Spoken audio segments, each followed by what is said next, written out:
Hey there, how you doing? Whoever's listening. It's Friday, September 23rd.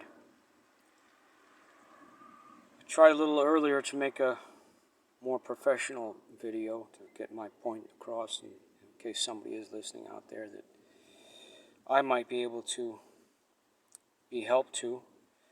Maybe some of my thoughts might elicit and add to your thoughts, and like a puzzle, these end times are that we can share our pieces together and put them together and come up with something. Either way, if we don't figure it out, we have to figure out one thing for sure, where we stand with God. And I think it'd probably be good advice to concentrate on some of these ideas from the parables. I would pick two right now that I'm thinking about today is the parable of the wicked servant, and in Matthew 25, well, I'll read it, the parable of the virgins. Then shall the kingdom of heaven be likened unto 10 virgins, which took their lamps and went forth to meet the bridegroom. And 5 of them were wise, and 5 were foolish. They that were foolish took their lamps and took no oil with them. Go on and read the rest of it. I'll try to keep this short and just make some comments about there. A lot of people know the story. Just some points I like to think about. I'm not 100% sure, but I think I might be correct, and at least we all need to understand it for ourselves. Some of the parables are pretty straightforward. I think the parable of the wicked servant is summed up. It's about us. We were forgiven of so much, and then yet we harbor little grievances towards people, and sometimes we've been harmed big time. We have to forgive. Love, forgiveness. To be able to, it's not easy. We could say it's sometimes you can't go to the person that's harmed you and hurt you because you'd be putting yourself in a position of becoming a victim again. You don't have to go. You don't have to actually physically be there and write it in paper, I forgive you. But if you can't forgive, try. Some of it's very easy. Every day we forget to forgive. I say seek out opportunities to forgive. Every little chance you get, you'll get better at it. If someone cuts you off, find that a wonderful opportunity to forgive. A little tension that builds up, let it go. But consciously think about it, to forgive. Like I said, there's other ones that have done huge hurt to you in the past, and some just mind-blowing stuff that a lot of people have been through. If you can, you make peace with them as an individual. But if you can't, go back. You can forgive somebody for firing a shot at you, but that doesn't mean you should step in front of the gun again. But seek out opportunities to forgive, because we've been forgiven of so much.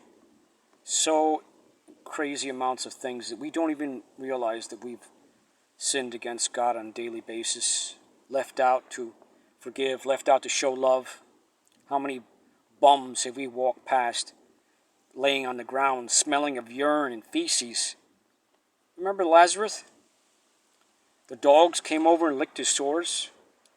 Yeah, there's the miracle that a lot of people don't want to deal with. That miracle of love. They want to perform all kinds of other miracles, casting out demons, speaking with other tongues. But that one about reaching out and showing real love, well, that's a hard miracle to perform for all of us.